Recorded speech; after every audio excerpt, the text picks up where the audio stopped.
Welcome. My name is Eric Meyer. I'm an associate professor and the director of graduate studies at the Oxford Internet Institute, and I'd like to welcome you to this evening's lecture, which is the first of this year's Bellwether Lectures.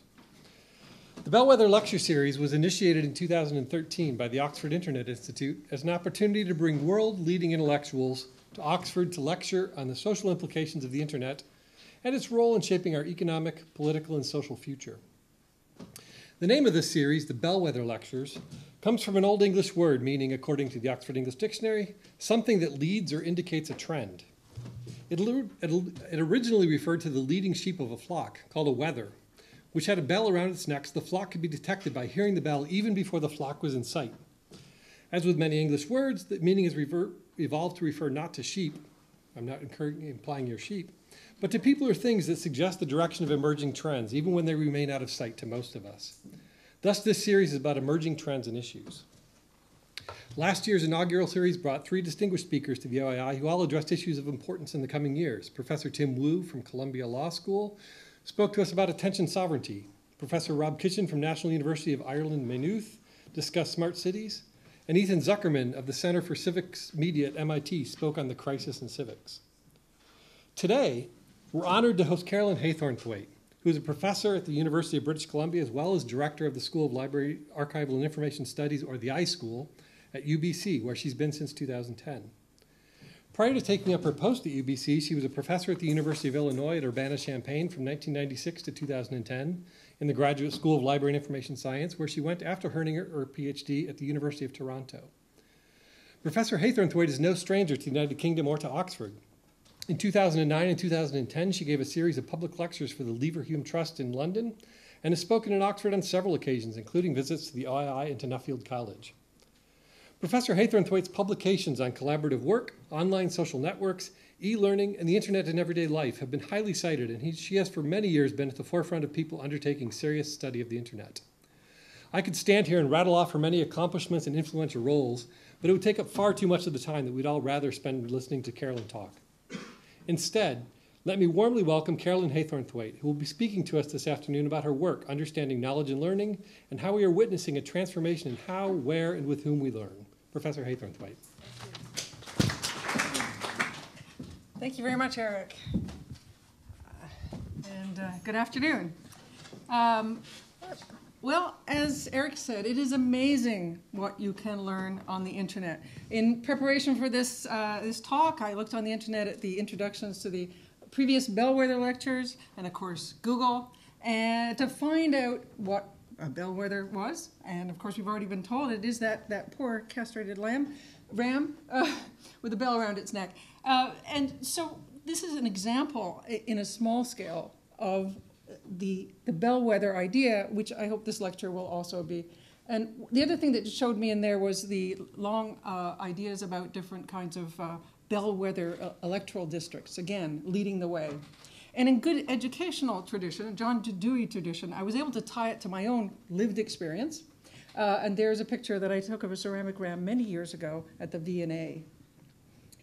So it is, I'm going to follow this trend today, examining the leading trends and forces that are radically shaping how, where, and through what media, and with whom we're learning, with attention to learning with the crowd. Now, I'm not going to give you a how to set up your MOOC. I'm going to set you up for what the conditions are that are leading to the changes that make looking to the crowd an important nexus at the moment. It's also amazing who you can connect with on the Internet. As you can see here, individually and collectively, by common media use, interest, and location. And there's some Twitter hashtags for you, OII Bellwether. I do hope that you're going to Twitter through this. I have seeded the talk with some Twitter questions, so be ready. So this is, the question is why now? Why now for learning? And it's possible because the current conditions around practice have made this kind of perfect storm for learning with the crowd. We have an accumulation of digital practice and digital literacy around the conventions of online communication, nuances of online relationship formation, how to build online ties and how to value the weak ties like lurkers as well as the strong ties of work. working our way through managing privacy, ownership, trust, security, copyright. And we're beginning to learn how to manage our presence and presentation of self online. But as well as that, all this pushing out there, we also are legitimating a lot of our online goals, virtual communities, online relationships, commerce, and other financial transactions. We're also building in internet culture, open access, open source, and participatory and contributory practices. Now, these are all coming together for learning as well. And that's what we're getting right now. We're getting that nexus of online learning, retrievable online resources, the huge wealth that has been put up in the last 10 years or more. Plus the net generation, ready to go with what's coming, and all the technology infrastructures, the fact that you can go pretty well anywhere and get your Wi-Fi access. But it's not a straight trajectory from online courses and the like and degrees to learning with the crowd.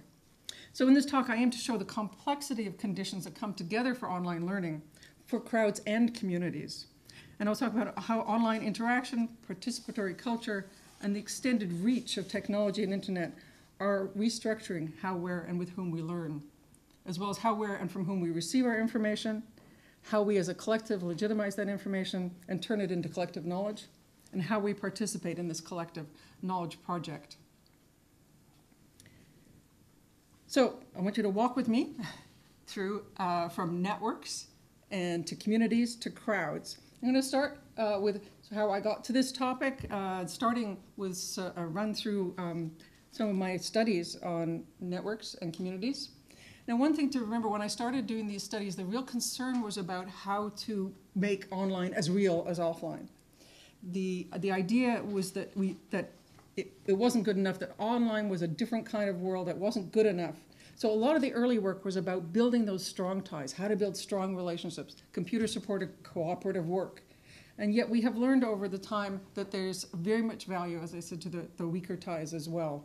So that's why the studies early on are looking at how to create connections, very much community-based, later moving into the crowd area. So with the background in those areas, I'm then going to turn to looking at crowds and communities. We're actually going to talk about MOOCs a bit, and then looking to some futures. Always bearing in mind that what happened here is e-learning. And I want to say it's e-learning is not a learning management system. It's not a virtual learning environment. It is that whole complex of how we look for information, find it online, use it in our everyday lives. So online networks and communities. So my research questions here have always been around how do people work, learn, and socialize together at a distance and through computer media. And sometimes you have to say, how on earth do we manage to work, learn, and socialize together at a distance? So some of the other kind of questions, as I say, from early on, how does this lean medium of the internet support collaboration, community? What is it that people do together that lets them say that they have and belong to a community? How do the internet and new media structure who talks to whom? So one of the things is what kind of changes does it put into effect that change who you're talking to? I'm very interested all the way through to make theoretical sense of this, the driving forces associated with these multiple changes and the practices associated with the internet. Moving on to the last ones are some of my more recent work, what motivates participation, particularly in online crowds, and also over the years in communities. And the question of, can we see learning in a transcript? The idea of learning analytics. Okay, first Twitter question. Go for it. What's your research question about the internet for learning, for interaction, or other outcomes? I hope you've got Wi-Fi access and some Twittering going on here. I also work in social media and learning, so we've got to get the Twitter interaction going so that I have something to mine later. Come on, guys, this is my data. This is crowdsourced data collection, so don't be afraid, or do be afraid. So I take everything pretty much from a social network perspective. Not always social network analysis, but in social network perspective. So this is my one-slide introduction in case this is new to people or they aren't that familiar with it. I always use this diagram. It's the very first network that I drew, and I went, oh my goodness, I think there must be groups here. Now, fortunately, this is an e-learning class. I was able to go back to the instructor and say, did you have them in groups? And he said, yes, I did. And you can guess and you can find out exactly what the groups are. Yes, it's this one, there's 4 groups. So it was a first validation that what I'm getting from asking people, who did you talk to, who did you work with, who did you collaborate with about classwork, is actually giving me something about the structure of the class. The other part of this that I will repeat again later is that because they were in groups, we got this structure. So the teacher, as the authority, set up a set of tasks in a way that created this kind of structure. And that's, I think, very important as we look to what's happening with crowds and communities. If you design it, it will go that way. So remember that as we go forward. So what is the point about this? The point about doing the network analysis is asking things like who talks to whom. Question now is who learns from whom, about what, and by which media. You can then see from that sort of key points, the network star, a famous, well-known position. But also you can see in this picture, this person is also a broker who connects to 2 different kind of groups. There also is something called a cut point, which if you take them out, the network will fall apart. You can also see that there's a group that's relatively isolated. And I've always looked at that one and said, okay, what would you do as an instructor if you could see that? What would you do to make a change to that? You'd probably want to make sure that they were connected. So the simple thing we get here is an idea of the density, how much is everybody connected to everybody else. But as you see, I think what's more important in this particular one is that we see the kind of cliques that are forming. So over the years, I've been looking at more of these kinds of patterns. And so what were we learning was emerging from the internet? Here's another view. One of the things we found was that in social network analysis, stronger ties do more things with each other. They talk about more things, they exchange more things, it's a more reciprocal relationship. It's also, they'll trust each other and more intimate relationship. So what was happening with media at that point? Well, in these pictures, this is the same group in each case, so that the network of email sits under the discussion board, sits under the chat. The email here, these are 2 separate groups. This email sits under that scheduled, sits under that unscheduled meetings. So they're stacking. And when you looked at the actual ties, the people who described their ties closer were using more media to communicate than those who were not, who were describing the others as just someone else in the class or somebody they didn't know very well. So what we find here is the first thing is the media multiplexity, and because it stacks in an order, you know that there's one medium that is connecting the weakest ties. And this becomes important because they say, okay, well, who set up that weakest? Who set up those meetings? Who set up that the work would happen through a discussion board and a chat? The authority who set these things up is the person and the authority who created the structure, again, on which the networks are going to grow. So one of the things I noticed with this is that, well, a lot of the time, at the time there was a lot of discussion, what if something was taken away? So what if you lost your discussion boards? What happens? Well, you can see that the strong ties here are still going to keep going because they had email and chat as well. But the weaker ties, the people who kind of just were in the same class together, we're not going to continue that. And the same thing, this is across a computer science department. The people who weren't meeting, if the scheduled meetings disappeared or the department was spread across different buildings, they would lose that casual contact and they wouldn't be in contact anymore. So what you find here is that the change in a medium is going to disrupt the weak ties, but not the stronger ties, which are going to carry on. Again, with the evolution of task here, we're looking at this networks over time. How do things build over time? Same kind of phenomenon here. Again, this is the group with 4 projects, and you can see that they're going over time. The chat, which was set up to be for everybody all day, for everybody to talk to everybody in the class, is getting more connections. And the email, which is becoming the source, the way the groups talk to each other, is getting less dense. So again, the design of what has been designed by the authority is turning up in these networks. So overall, in these, what we ended up with was 2 patterns of media use. As I said, a wide connectivity and load frequency, that's the the meeting-wide media, the group mandated, and the interaction patterns there reflect the tasks as set by the authorities.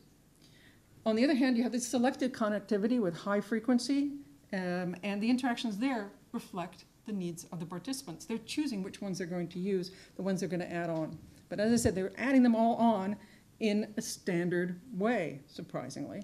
And I found this in several other places. It seems to have held in the groups that it's been looked at. So again, what I found there, I started saying, okay, well, what is going on here? First of all, when before anybody's even begun talking to each other, that authority is setting something that I've termed a latent tie structure. So it's always good to do this at talks because this is exactly a latent tie structure. You may or may not know the person next to you, but because an authority, the OII, has put this together, you are now sitting next to people you automatically know have common interests, and you have some way to begin the conversation. So the latent tie structure lets you bring people together so that the weak ties begin and can then move on perhaps to become stronger. Now, if you take away this meeting, if you take away the Oxford Internet Institute, well, we'd be destitute, but or we'd be deinstituted, I'm not sure which. But it would disrupt the weak ties. But those with strong ties, we're going to keep communicating because we've got lots of channels to do that. So this is in the background to a lot of what I'm talking about as we go forward into crowds, the role of the authority and what kind of task it is that they're doing. So here's something a little bit more recent. If we're trying to think about organizing a community, this is a picture of a short-term Twitter network for a group called Healthcare Social Media Canada. And this group is trying to create, the organizer is trying to create a self-sustaining community. And I think looking at that, she's done a really good job. Because what we have is one large component and a lot of peripheral people who are, we don't discount the peripherals because we now know these are the lurkers who may become central. They're the people who are watching and learning behaviors. They are the legitimate peripheral participants who are going to feed into that group. So again, what structure did she want? The way she organized it has made this structure appear. Okay, so one of the things, this is Twitter question number 2. What would you look for in their transcripts to show or discover learning? This is a healthcare social media in Canada. It's a group that is trying to build a knowledge base around using social media in healthcare. So what we want to do is see, what are they learning from each other? It's supposed to be a learning environment. What are they learning from each other? So what would you look for? And I'd like the answer to that because that's what we're still trying to figure out. So one of the things, along with these, I've also had this fascination with what makes a learning tie. If I say I'm learning from you or we're a learning community, what is it that we're doing with each other that makes a learning tie? So again, so what am I going to look for in those transcripts in order to find out what it is happening? So there's 3 groups here. This was looking at some interdisciplinary teams, finding out what they were, the question was asked, what did you learn from the others? And looking at the answers, we kind of found 9 different kinds of exchanges, fact, process, method, research, etc. The important thing about this at the time, interdisciplinary research, everything that was written about it said, well, you've got to learn about the other discipline. Well, when you look at who was doing the fact and field, it was only the very senior people who were doing that. The methodologists were talking to the methodologists. So we've got these different ideas of what a learning relationship is, and the whole of it makes that complex, which is an interdisciplinary learning community.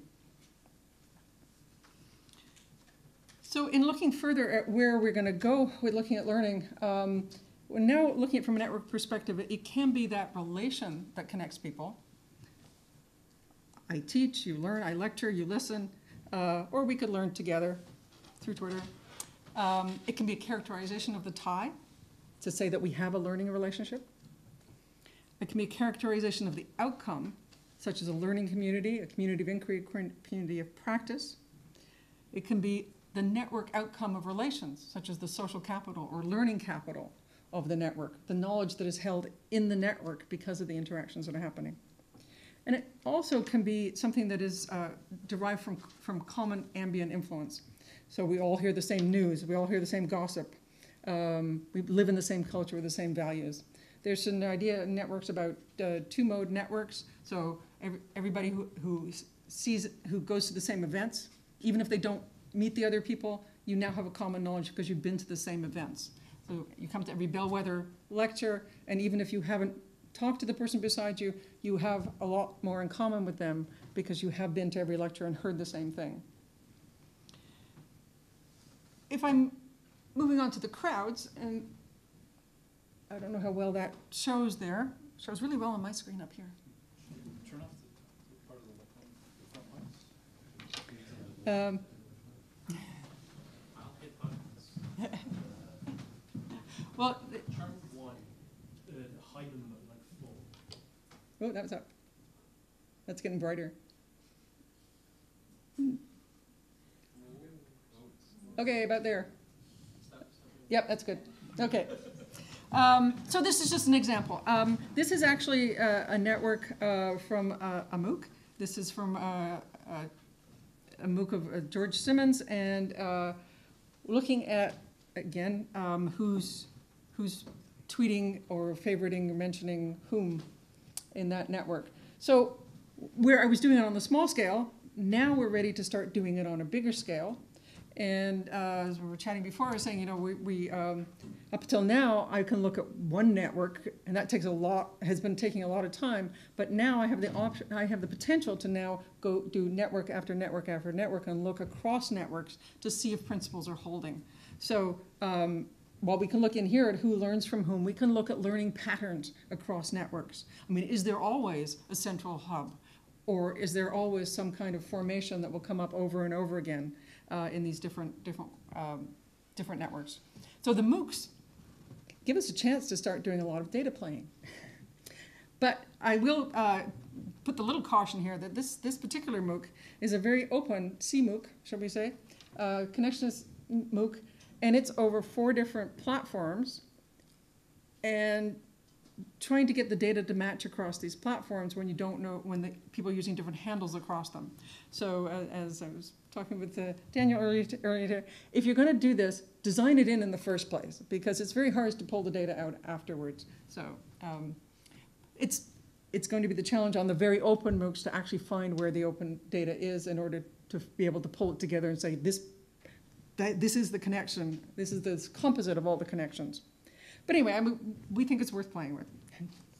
So behind these network issues is this relentless march of technology. And again, this is where, when we're thinking about the learning environments, we've been trying to keep up with a moving field. And I think that's very important too, to remember. And yes, it's all in tiny print because it keeps on going and going, and I barely got to the full list. But down the bottom of the, what I want to see is the technologies, and that is from the Wi-Fi kind of technologies down to the small, your mobile and the handheld, and also the adoption of that so that you can actually carry it around. I can actually use my phone here in the UK this time. This is the first time I've been. I didn't have to have a separate phone. So this kind of merging and convergence of capabilities. And the societal responses are important too, the validating of things, and this general trends, things like open access, public knowledge movement, online journals, these, and the populating of the internet with websites, blogging, and the like. These are all the things that make it possible to do learning out there on the web. And we keep going all the way down to things like the crowdsourcing, citizen science, or MOOCs, or learning analytics, and crowdsourcing the curriculum, which we'll get to. But what about the e-learner? All right, here's a trivia question. Does anybody know how to get a non-breaking hyphen in a PowerPoint slide? I know how to do it in Word. I used to be able to do it. I'd appreciate the answer. So one of the things I've been writing about over the while is learning to be an e-learner. And we can build this on how we learn to be members of collaborative teams, how collaborative teams learn to be distributed teams.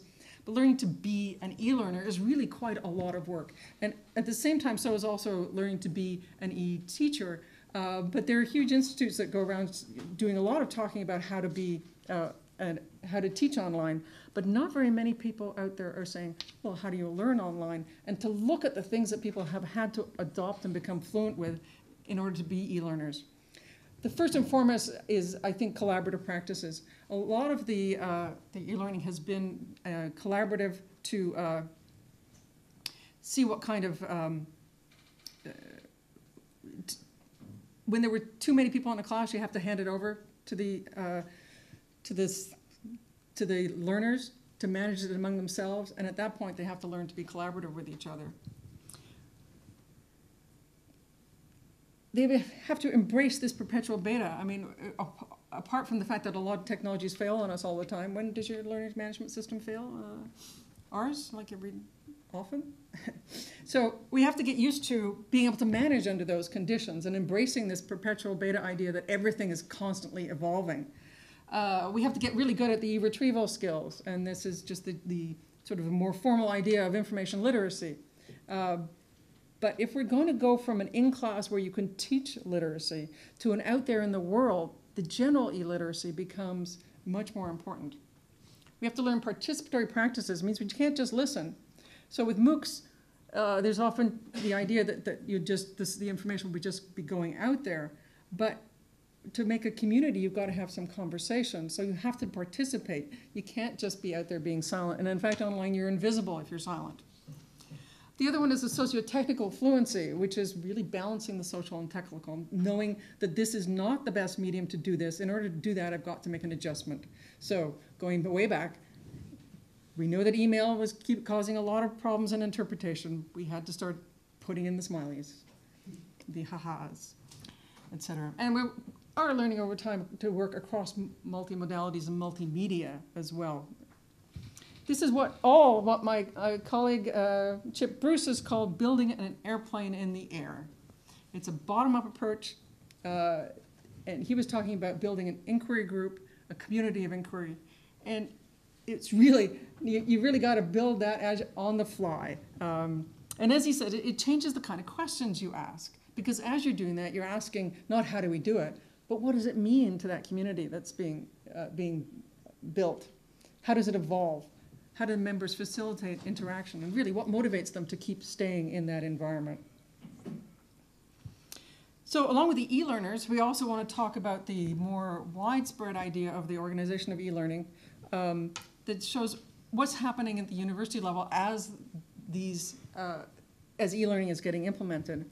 And it really has been out there as an experiment. It's been out there separately, as a separate program or unit. You know, a typical way to do an innovation is that you set it up separately. If it doesn't work, you can just cut it off and let it go. So it has been often those separate units, single courses, single degrees, even online universities, completely separate.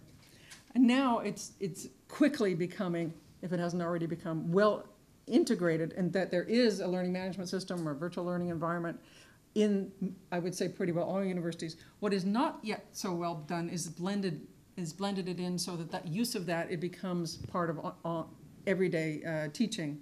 So you get an on-campus distance learning. But we're also going beyond just integrated, we're also going to flexible. So you probably are aware of some of the familiar ideas about flexibility: challenge exams for credit for degrees, giving credit for work experience, going out for experiential learning, work placements, short courses, the weekend course, etc. Classes of 25, 50, 100, whatever online, but known learners, known locations, and educational institutions. What's not so familiar now is to go, what if you took a course that was going to go on for 2 years instead of that 15-week term or that 13-week term?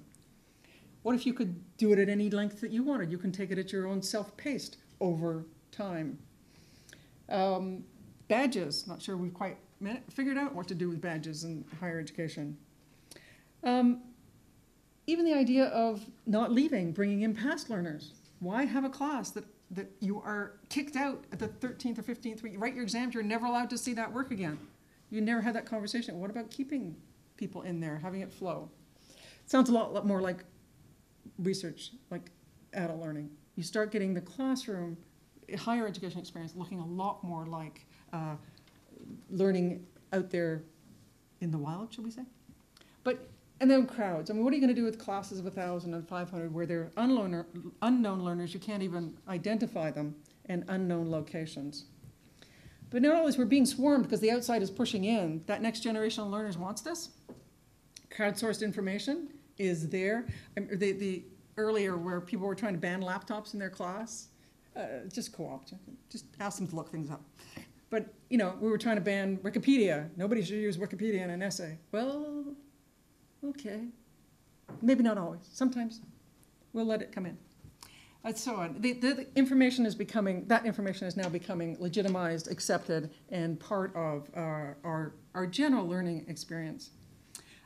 We also see that crowd members become resource nodes. And I didn't say this before, but it's not just resources that are out there. It's people who are out there as nodes to be asked questions. So we have an active network as well as that network of resources. And one of the most significant trends, I think, is things like patients like me, where the individual's experience now becomes legitimated information, where their experience, and in those groups they're explaining their experience, but they're also doing research for others and for themselves. So you get another learning community.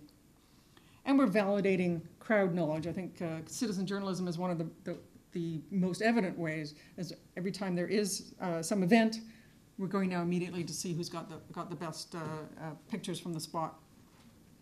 So the net generation, just throwing up a few numbers here to mark that they are the current learning, but they are the future workforce. So UK internet is about 73% of adults are using the internet. And the social networking sites, these are US numbers, 60% of adults, but 88% of non-students, 18 to 24, 86% of undergraduates, 82% of graduate students. Graduate students, you're gonna have to try harder. And we can see the kind of connections. So the undergrads and grad students, we're looking at 98, 99% for internet use, 93, 95% for broadband use, 92, 88% for wireless laptop or cell phone. So this is your next workforce. There's very few of them who are not connected. So they're pushing, but higher education is doing a little pushing back.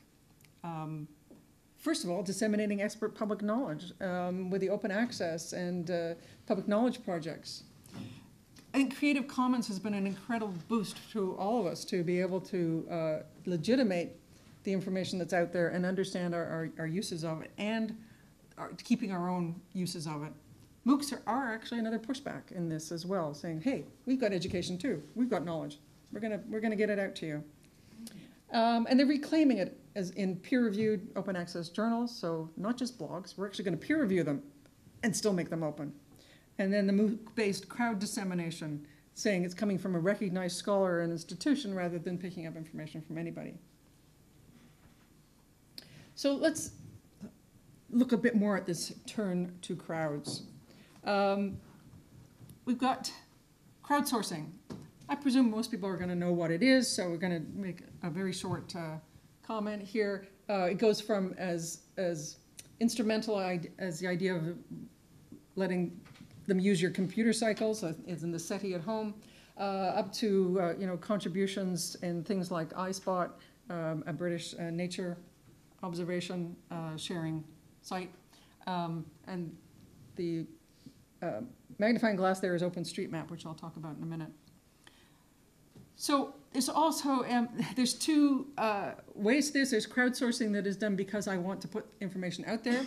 I can think that if I put a blog out there, in a sense, the magnitude of the full set of blogs that are out there is a crowdsourced information, a set of information. But there's also the information that's taken passively, involuntary ways, off every transaction, every camera in the streets, etc. So there's two kinds there, plus a remunerated kind, like Mechanical Turk. We've got different kind of things that the crowd ad does. I mean, yes, they put information resources out there, but we're also doing things like rankings and ratings. So we're doing evaluation, the thumbs up and the thumbs down, and the crowd promoted and the trending ideas. And all this can be stored, mined, and analyzed, because we never let anything lie that can't be, when it can be analyzed. So there's three views of, I would say, three views of contributory behavior. There's an altruistic view of knowledge contributions, in other words, open access, and this is an open access image. I checked them all. It's Creative Commons. I like this one. There's a dismissive view, all that twittering, hence LOL cats. And there's a commercial view, which has a big smiley for all that twittering, because there's all that data to be mined. Did everybody get a chance to read that? He's playing with our gravity and quantums and stuffs. So, as I said, why now? Why a turn to the crowds? As I said, I think Creative Commons has given a great boost to distributed knowledge. I think it is the practice of that advanced guard in peer production and a generation brought up on e-participation and participatory culture. There is this critical mass of resources, established practices, and others are talking about this change in this half-life of skills. Again, you have to learn over and over again. So it's that perpetual beta as well. So if crowds are the way forward, we've got to look at what makes participation work. How does what we've learned about e-learning and online organizing so far help us look at crowds? How can we find out what's going on? So I've been looking at these models. Now, as I say, a lot of my work was looking at community and figuring out how to get those strong ties, expecting that the weaker ties were going to be coming into the center at some point. I'm going to start looking at what's going on, and things like when you're asked in Wikipedia to just go in and change something, or there's a proofreader's site, just go in and do a little proofreading and leave. What motivates people to go in and do those sorts of things? So in crowd-based, we're having this centralized effort by anonymous strangers, all contributing to a common goal. They have little expectation of persistence or continued commitment. It's not required. Go in, do a little bit, and leave. And I'm going to change my language here now from crowd and community to a lightweight versus heavyweight attachment to the other participants and to the enterprise. So community-based, you're going to allow similar others, known and continuously visible to each other, contributing to the community. You expect it to persist. You can't trust if you don't know the same person's going to be there. You're going to trust in the persistence of their identification and that they will be there in the future. So then I come to this idea of two models of participation, the lightweight model and the heavyweight. And you'll notice that what I've done on the lightweight end is put exactly the same shaped objects being contributed. Whereas in the heavyweight, not only are they different, they're also connected. So what I'm conjecturing here is that we have, on the lightweight side, something like Galaxy Zoo. You want a lot of contributions. It doesn't take a lot of effort to learn how to do it. Galaxy Zoo, you're identifying galaxies, something that people can do better than computers can do. So every contribution is independent. It doesn't have to be connected. You don't have to wait for somebody else to do their job first. You don't have to stay there very long. And it's all organized around what the authority has said is going to be the task. On the heavyweight side, you are a lot more paying attention to what's going on with others. You're saying, what did that person do? Well, do I have to do the same thing? How does my piece fit with theirs? And always on the heavyweight, all you have to do is think of academic peer production, academic peer review, and you'll have the heavyweight side down pat. It really matters who the expert is that is looking at your work. Now, on the lightweight side, you can count contributions. Counting is all you need. On the heavyweight side, it's qualitative. What you do is judged qualitatively. And on top of that, who's doing the evaluation matters. So if I put the list up a little easier way to read, contributions, simple, discrete, and unconnected for lightweight, little learning, many lightly tied or non-networked individuals, controls external because they don't know each other.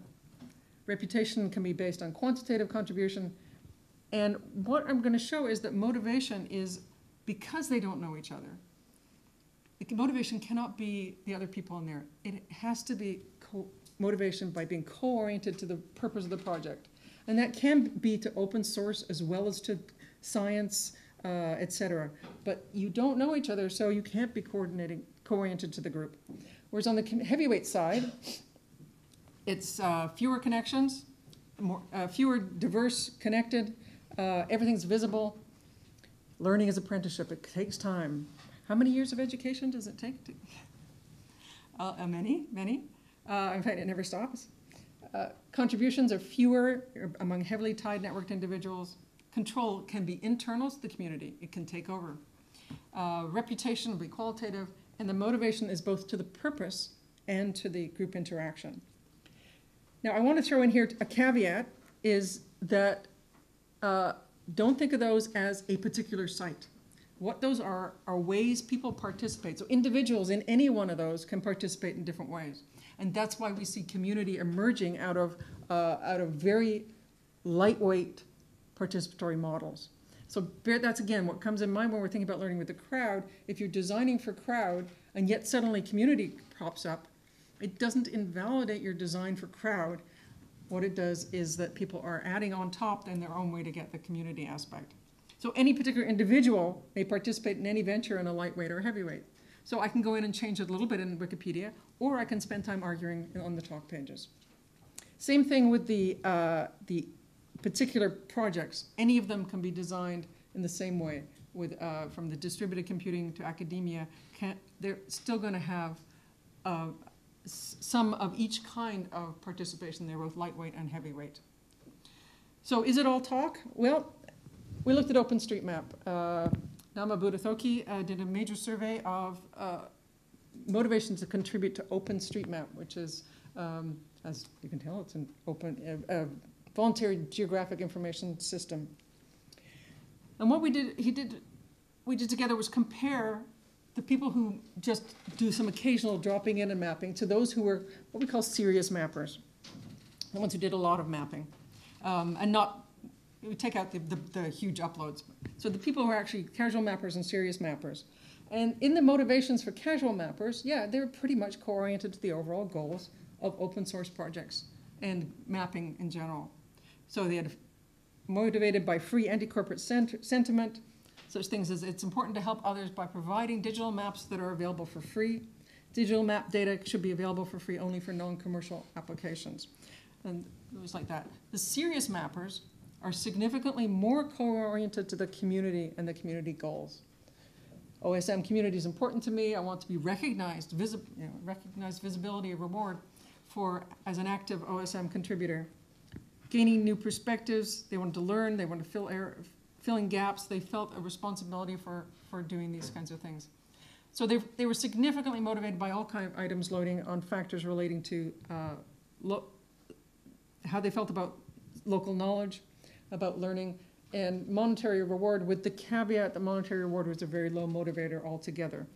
And in fact, when I look back at it, one thing we found was that career was important. And we sort of kind of, gee, of course career is important. But if I had thought of it more from a learning perspective of the time, I might have thought, well, of course, the tie to your local experience, your lived experience. John Dewey's work would have told me early on to expect a career, because that's what is everybody's lived experience. What's good for them in their environment that makes sense to them. So we find career to be one of the motivators, and I would add that in as go forward with these models. What of MOOCs? Now, okay, big question, is MOOC a crowd or a community? And the answer is yes.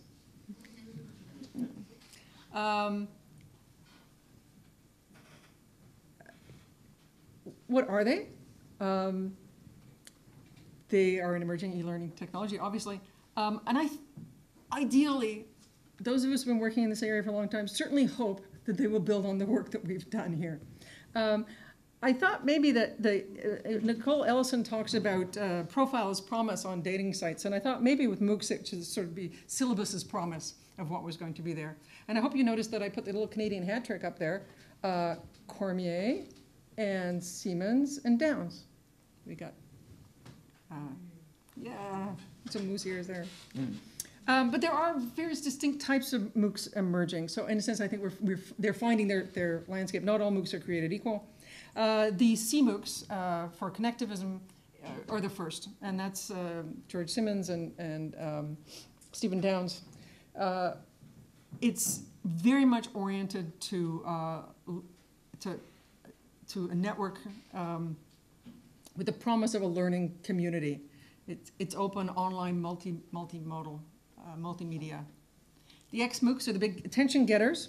They get large numbers and but they run on the high-profile scholars and institutions. Very important if you're going to launch into that area. The high profile is going to be important because that is what you're selling with that ex-MOOC. And I think the promise there is of expert knowledge that's going to be disseminated.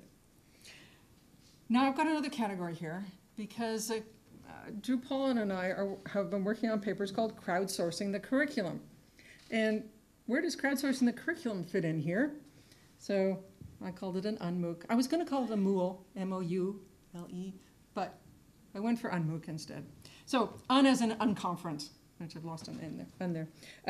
Unstructured emergent syllabus, building airplanes in the air, as I said, crowdsourcing the curriculum. And the promise here is of participant relevance. So we're back to Dewey's idea of getting connected to people. So if you think they're not there, they are.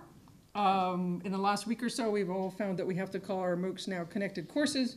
And so I may call it an unMOOC because it's more fun.